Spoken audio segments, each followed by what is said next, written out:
Namaste. Subject Basic Electrical Engineering. Name of the book author D.C. Kulasrestha. Chapter number 2 Ohm's Law. Article number 2.5 Variation of resistance with the temperature. Example 2.24 in the network shown in figure 2.29, this figure, okay, the total power dissipated is 488 watt. Determine the current flowing in each resistance and the PD ಅಂದರೆ potential difference between A and B.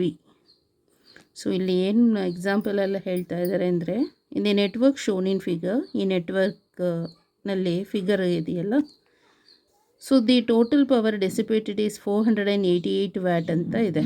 ಈ figure ಅಂದರೆ ಈ ನೆಟ್ವರ್ಕಲ್ಲಿ total power ಡೆಸಿಪೇಟೆಡ್ ಎಷ್ಟು ಅಂತ ಹೇಳಿದ್ರೆ 488 watt. Determine the current flowing in each resistance ಅಂದರೆ so each ರೆಸಿಸ್ಟೆನ್ಸಸ್ಸಲ್ಲಿ current ಎಷ್ಟು ಫ್ಲೋ ಆಗ್ತಾ ಇದೆ ಅಂತ ಫೈಂಡ್ ಔಟ್ ಮಾಡಬೇಕು.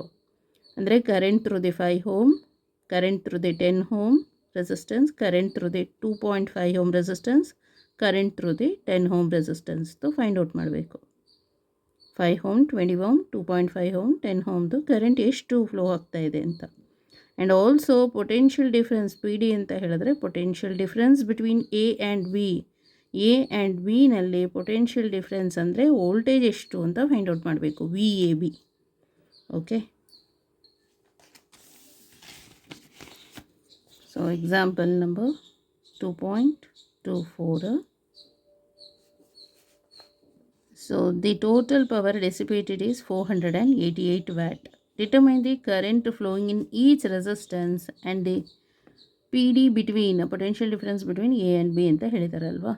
ಸೊ ಹಾಗಾಗಿ ವಿ ನೋ ದಿ ಫಾರ್ಮುಲಾ ಏನಂತ, P equal to V square divided by R ಅಂತ. ಈಗ ಪವರ್ನ ಟೋಟಲ್ ಪವರ್ ಅಂತ ಹೇಳಿದ್ರೆ ಟೋಟಲ್ ವೋಲ್ಟೇಜ್ ಅಂದರೆ potential difference across A B ಅಂತ ಆಗುತ್ತೆ.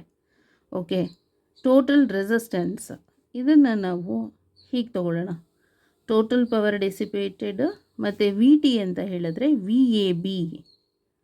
ಸೊ ಪೊಟೆನ್ಷಿಯಲ್ ಡಿಫರೆನ್ಸ್ ಅಕ್ರಾಸ್ ಯಾವುದು, potential difference between A and B ಅಂತ. Okay, divided by R T ಅನ್ನೋ ಪ್ಲೇಸಲ್ಲಿ ಆರ್ ಈಕ್ವಲ್ ಅಂತನಾದರೂ ತೊಗೊಳ್ಬೋದು ಅಥವಾ ಆರ್ ಎ ಬಿ ಅಂತನಾದರೂ ಕನ್ಸಿಡರ್ ಮಾಡ್ಬೋದು. Okay, R equal to R A B ಬೇಕಾದರೆ ಇಲ್ಲಿ ಬರ್ಕೊಳ್ಳಿ, R equal to R A B ಅಂತ. ಓಕೆ, ಸೊ ಈಗ ಈಕ್ವಲ್ ರೆಸಿಸ್ಟೆನ್ಸ್, ಈಗ P T it's given, total power dissipated is 488 watt it's given. V A ಬಿನ find out ಮಾಡಬೇಕು ನಾವು.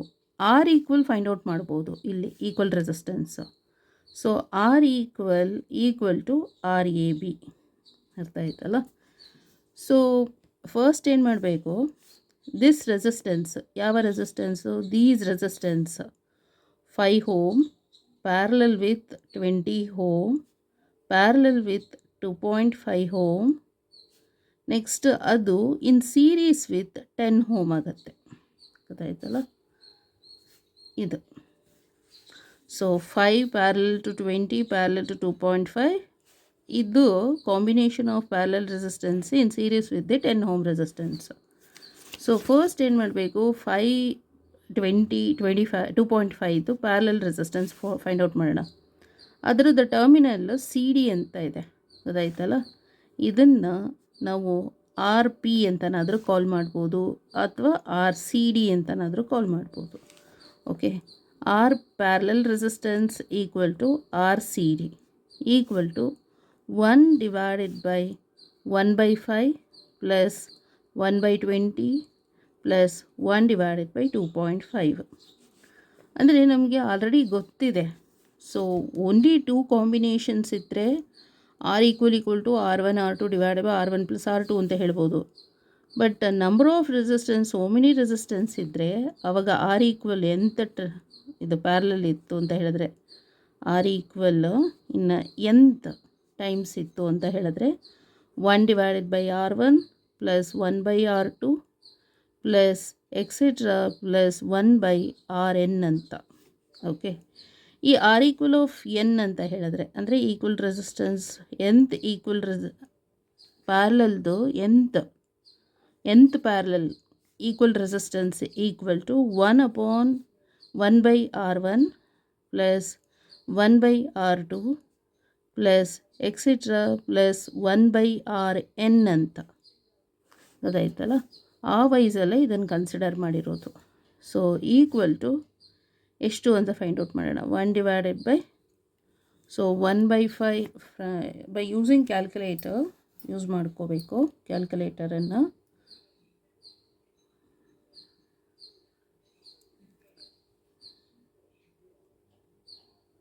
1/5 equal to 0.2 plus 1/20 equal to 0.05 plus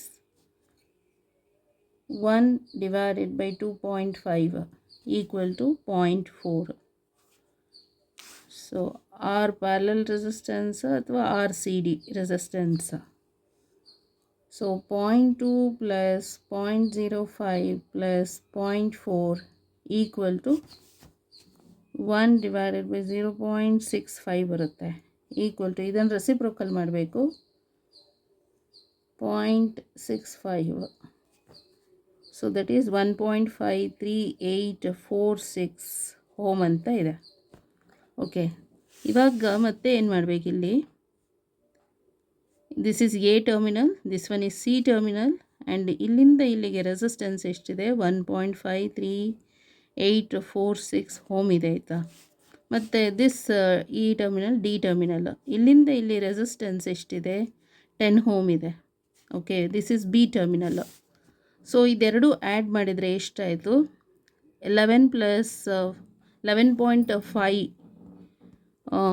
3 ಬದಲು 4 ಅಂತ ತೊಗೊಳ್ಬೋದು, 54 ಅಂತ. ಓಕೆ, ಸೊ ಅಲ್ಲಿಗೆ this is A and B.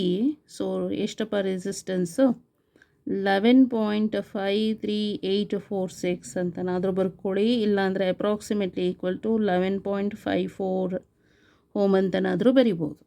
Okay, so then ಇವಾಗ ಏನು ಫೈಂಡ್ ಔಟ್ ಮಾಡಬೇಕು, VAB ಫೈಂಡ್ ಔಟ್ ಮಾಡಬೇಕು.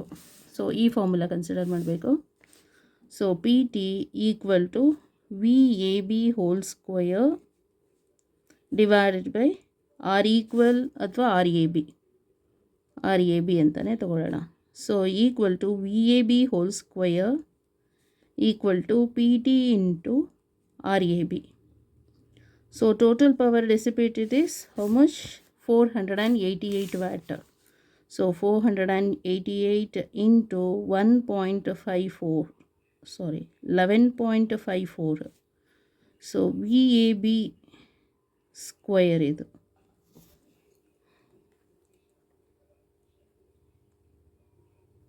$11.54 into 488 equal to 5631.52. ಇದಕ್ಕೆ ಸ್ಕ್ವೇರ್ ರೂಟ್ ಫೈಂಡ್ ಔಟ್ ಮಾಡಬೇಕು. VAB equal to how much ಅಂತ.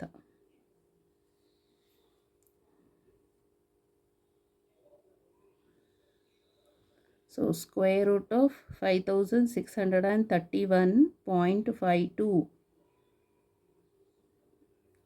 ಸೊ 75.0434 ವೋಲ್ಟ್ ಏನೋ ಬರುತ್ತೆ. ಓಕೆ, ಸೊ ಅಲ್ಲಿಗೆ approximately equal to VAB approximately equal to 75 volt. So ಸಿಕ್ಕಿತಲ್ಲ. ಸೊ ಇವ್ರು ಕೇಳಿರೋದೇನೋ potential difference between A and B ಅಂತ ಕೇಳಿದರು. So potential difference across AB is 75 volt ಆಯಿತು. Next find out the I1 I2 I3 find out ಮಾಡಬೇಕು. ಗೊತ್ತಾಯ್ತಲ್ಲ. ಮತ್ತು ಇಲ್ಲಿ ಕರೆಂಟ್ I ಇದೆಯಲ್ಲ, ಈ ಸೇಮ್ ಕರೆಂಟ್ I 10 ಓಮಿಗೂ ಅದೇ ಫ್ಲೋ ಆಗೋದು. ಓಕೆ, ಫಸ್ಟ್ ಹಾಗಾದರೆ ಐನ ಫೈಂಡ್ ಔಟ್ ಮಾಡೋಣ.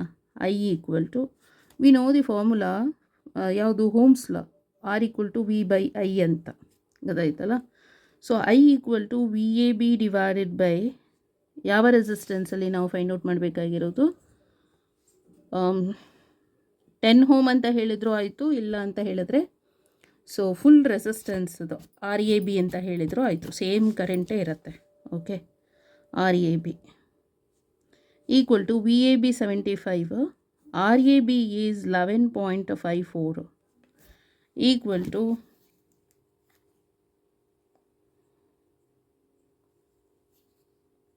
75 divided by 11.54 equal to 6.499 amps ಅಂತ ಇದೆ. Approximately equal to I equal to 6.5 amps. Okay, so I is 6.5 amps. ಇಲ್ಲಿದೆ ನೋಡಿ 6.5 amps. ನೆಕ್ಸ್ಟು ಇವಾಗ I1 I2 I3 find out ಮಾಡಬೇಕು. I1 I2 I3. ಹಾಗಾದರೆ ಇಲ್ಲಿ ವೋಲ್ಟೇಜ್ ಫೈಂಡ್ ಔಟ್ ಮಾಡಿಕೊಂಡ್ರೆ ದಿಸ್ ವೋಲ್ಟೇಜ್ ಗೊತ್ತಾಯ್ತಲ್ಲ. ಆಗ I1 ಫೈಂಡ್ ಔಟ್ ಮಾಡಬೇಕಂದ್ರೆ this voltage divided by this resistance ಮಾಡಿದರೆ ಆಯಿತು. Okay, V C D find out ಮಾಡ್ಕೊಳ್ಳೋಣ. ಸೊ ವಿ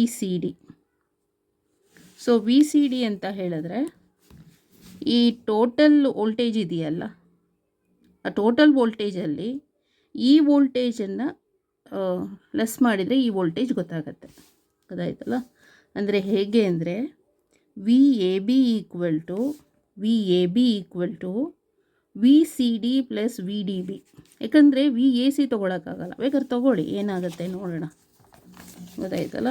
ಇಲ್ಲಿ ವಿ ಎ ಸಿ ಇದೆಯಲ್ಲ, V A C plus V C D plus V D B. So here voltage is 0 because short ಆಗಿದೆ, there is no element ಇಲ್ಲಿ. ಗೊತ್ತಾಯ್ತಲ್ಲ. ಹಾಗಾಗಿ V A C 0, V C D plus V D B. So V A B. ಈಗ V C D ಬೇಕು ಅಂತ ಹೇಳಿದ್ರೆ V C D find out ಮಾಡಬೇಕು. V A B minus V D B, V A B minus V D B. V A B ಗೊತ್ತಾಗಿದೆ 75 ಅಂತ, minus V D B ಅಂತ ಹೇಳಿದ್ರೇನು, current into this resistance ಮಾಡಿದರೆ ಆಯಿತು. Current I into 10 ohm resistance. So equal to 75 minus current I ಎಷ್ಟು 6.5 ಆ್ಯಂಪ್ಸ್ ಇಲ್ಲೂ ಕೂಡ flow ಆಗೋದು. ಗೊತ್ತಾಯ್ತಲ್ಲ, ಬಿಕಾಸ್ ಅದು ಸೀರೀಸ್ ಆಗ್ತದಲ್ಲ, ಹಾಗಾಗಿ 6.5 amps into 10. So equal to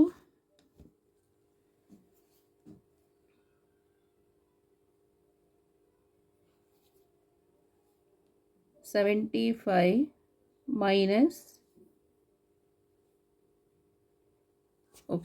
65 ಅಂದರೆ 6.5 ಇಂಟು 10 ಅಂದರೆ 65 ಆಯಿತಾ. 75 minus 6.5 into 10 is 65. So V C D ಎಷ್ಟು ಬರ್ತಾ ಇದೆ 10 ವೋಲ್ಟ್. ಗೊತ್ತಾಯ್ತಲ್ಲ, ಇದು ಹಾಗೆ ಇರಲಿ. So V C D is 10 volt. ನಾವು we want to find out the I1 I2 I3 find out ಮಾಡಬೇಕು. ಸೊ I1 ಫೈಂಡ್ ಔಟ್ ಮಾಡಬೇಕು. ಈಕ್ವಲ್ ಟು ಪ್ಯಾರಲಲ್ ಸರ್ಕ್ಯೂಟಲ್ಲಿ voltage is constant, V C D is constant. V C D divided by 5 ohm. I1 ಅಂತ ಹೇಳಿದ್ರೆ current I1 ಇದೆಯಲ್ಲ, ಅದು 5 ohm ರೆಸಿಸ್ಟೆನ್ಸಲ್ಲಿ flow ಆಗ್ತಾ ಇರೋದು. ಹಾಗಾಗಿ ದಟ್ ರೆಸಿಸ್ಟೆನ್ಸೇ ತೊಗೊಳ್ಬೇಕು. ವಿ ಸಿ ಡಿ ಅಂದರೆ 10 ಡಿವೈಡೆಡ್ ಬೈ 5. ಸೊ I1 ಎಷ್ಟು ಬರ್ತಾ ಇದೆ, I1 ಈಕ್ವಲ್ ಟು 2 ಆ್ಯಂಪ್ಸ್.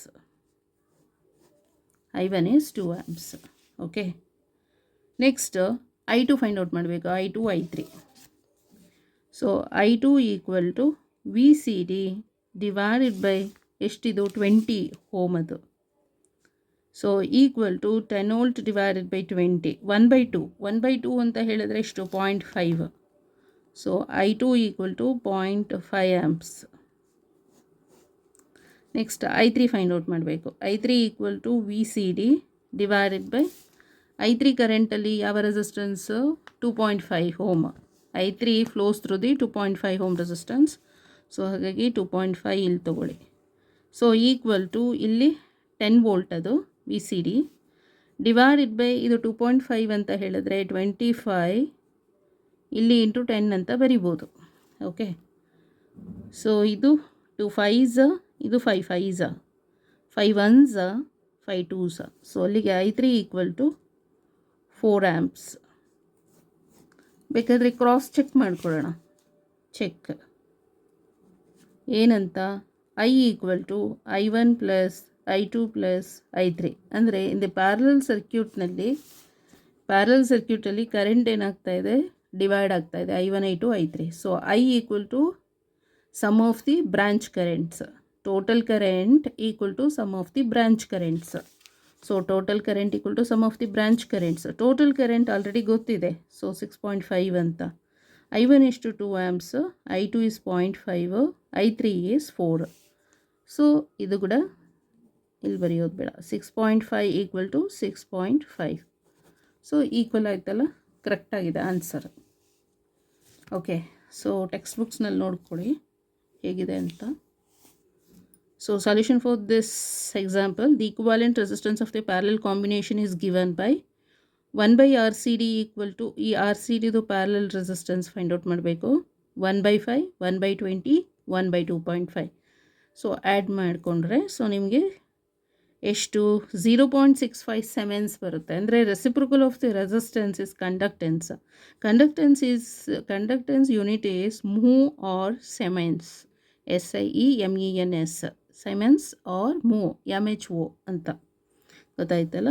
ಸೊ ಅಲ್ಲಿಗೆ ಏನು ಮಾಡಬೇಕು, ರೆಸಿಸ್ಟೆನ್ಸ್ RCD ಇದೆಯಲ್ಲ, ಮತ್ತು ಅದರ ರೆಸಿಪ್ರೋಕಲ್ ಇದನ್ನು ಮೇಲ್ಭಾಗ ಕಳಿಸ್ತೇನೆ ಅಂತ ಹೇಳಿದ್ರೆ, ನ್ಯೂಮರೇಟರಿ ಕಳಿಸ್ತೇನೆ ಅಂದರೆ ಇದನ್ನು ಡಿನಾಮಿನೇಟರ್ ಕಳಿಸ್ಬೇಕು. 1/0.65 ಮಾಡಿ. ಸೊ ಆಗ 1.54 ಬರುತ್ತೆ. This resistance, parallel resistance is 1.54. This parallel resistance is in series with the 10 ohm. ಅಲ್ಲಿಗೆ RAB ಎಷ್ಟಾಯಿತು, 11.54 ohm. Next the voltage V across A and B is given by, so VAB find out ಮಾಡಬೇಕು. P equal to V²/R. ಅಂದರೆ ಏನು ಪ್ರಾಬ್ಲಮಲ್ಲಿ available ಇದೆ, given data ಏನು available ಇದೆ ಅದನ್ನೇ ತೊಗೋಬೇಕು, ಗೊತ್ತಾಯ್ತಲ್ಲ. ಇಲ್ಲದೆ ಇರೋದಕ್ಕೆಲ್ಲ ಫಾರ್ಮುಲಾ ಹಾಕ್ಕೊಂಡು ಕೂತ್ಕೋಬಾರ್ದು. ಅದಕ್ಕೆ ಫಸ್ಟ್ ಗಿವನ್ ಡೇಟಾ ಬರೀಬೇಕು. ಗಿವನ್ ಡೇಟಾ ಬರ್ಕೊಂಡು ನಂತರ ಫೈಂಡ್ ಔಟ್ ಮಾಡಬೇಕಾಗತ್ತೆ. ಸೊ ಈಗ voltage across A and B 75 volt ಬರುತ್ತೆ. ನೆಕ್ಸ್ಟ್ ಇವಾಗ ಬ್ರ್ಯಾಂಚ್ ಕರೆಂಟ್ಸ್ ಫೈಂಡ್ ಔಟ್ ಮಾಡಬೇಕು. ಅದಕ್ಕೂ ಮುಂಚೆ ಟೋಟಲ್ ಕರೆಂಟ್ ಫೈಂಡ್ ಔಟ್ ಮಾಡಬೇಕು. Total current equal to total voltage divided by total resistance. So 75 ಅದು V total voltage divided by total ಅಂದರೆ equivalent resistance RABದು 11.54. So calculate ಮಾಡಿದರೆ 6.5 ಆ್ಯಂಪ್ಸ್ ಬರುತ್ತೆ. ನೆಕ್ಸ್ಟ್ ಇವಾಗ branch currents I1 I2 I3 find out ಮಾಡಬೇಕು ಅಂತ ಹೇಳಿದ್ರೆ, ಇಲ್ಲಿ ಫಸ್ಟು ಈ ಬ್ರಾಂಚ್ದು VCDನ ಫೈಂಡ್ ಔಟ್ ಮಾಡ್ಕೊಳ್ಳಿ. ಬಿಕಾಸ್ ಪ್ಯಾರಲಲ್ ಸರ್ಕ್ಯೂಟಲ್ಲಿ ವೋಲ್ಟೇಜ್ ಇಸ್ ಕಾನ್ಸ್ಟೆಂಟ್, ಗೊತ್ತಾಯ್ತಲ್ಲ. VCD ಫೈಂಡ್ ಔಟ್ ಮಾಡಬೇಕು ಅಂತ ಹೇಳಿದ್ರೆ ಟೋಟಲ್ ವೋಲ್ಟೇಜಿಂದ ದಿಸ್ ವೋಲ್ಟೇಜನ್ನ ಮೈನಸ್ ಮಾಡಿದ್ರೆ ದಿಸ್ ವೋಲ್ಟೇಜ್ ಸಿಗುತ್ತೆ, ಗೊತ್ತಾಯ್ತಲ್ಲ. ಸೊ ಸಬ್ಸ್ಟಿಟ್ಯೂಷನ್ ಮಾಡಿಕೊಂಡಾಗ ಎಲ್ಲ ಫೈಂಡ್ ಔಟ್ ಮಾಡಿದ್ರೆ ಸೊ 10 ವೋಲ್ಟ್ ಬರುತ್ತೆ. ಈಗ I1 ಫೈಂಡ್ ಔಟ್ ಮಾಡಬೇಕು ಅಂತ ಹೇಳಿದ್ರೆ I1 equal to VCD divided by this resistance, ಅವಾಗ 2 ಆ್ಯಂಪ್ಸ್. I2 ಅಂತ ಹೇಳಿದ್ರೆ VCD divided by this resistance 0.5 ಆ್ಯಂಪ್ಸ್. I3 find out ಮಾಡಬೇಕಂದ್ರೆ VCD divide by 2.5 amps, 4 amps ಇಷ್ಟೇ. 2.5 ಓಮ್ ಹಾಕ್ಕೊಂಡ್ರೆ 4 ಆ್ಯಂಪ್ಸ್ ಬರುತ್ತೆ ಕ್ಯಾಲ್ಕುಲೇಟ್ ಮಾಡಿದಾಗ. Okay, thank you so much.